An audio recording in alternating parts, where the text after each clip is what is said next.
गे छौड़ी की रे जबनिया फ्रीज में कि ढाल गे छौड़ी जबनिया फ्रीज में। अभी अपने आप सब सुन रहल छी मैथिली स्टार म्यूजिक के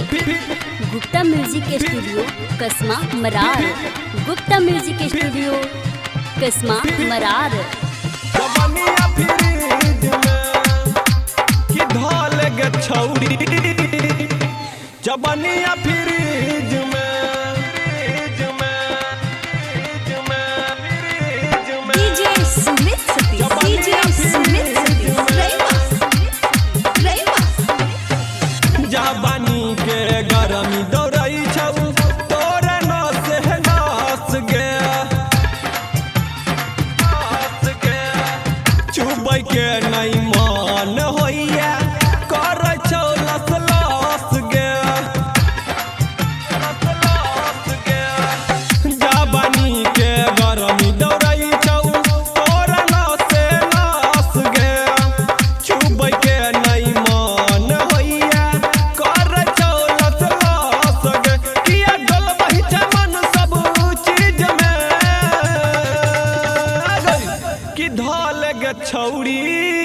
की रे जबनिया फ्रीज में कि ढाल गे छौड़ी जबनिया फ्रीज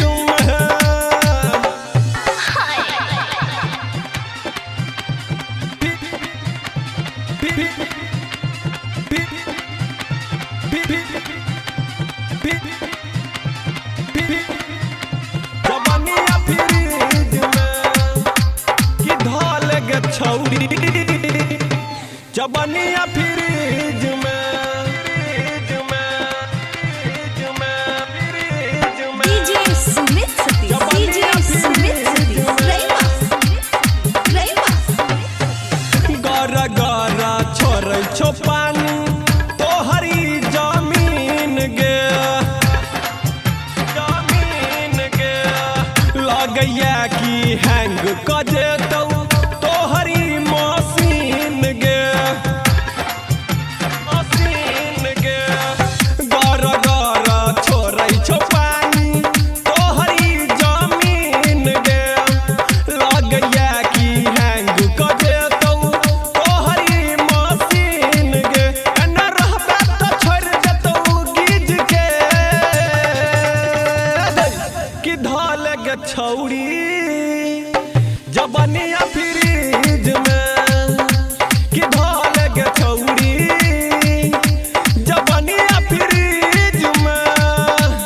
चढ़ल जवानी से चुबै छौ पानी चढ़ल जवानी से चुबै छौ पानी किया डलबै छबे ना समीज में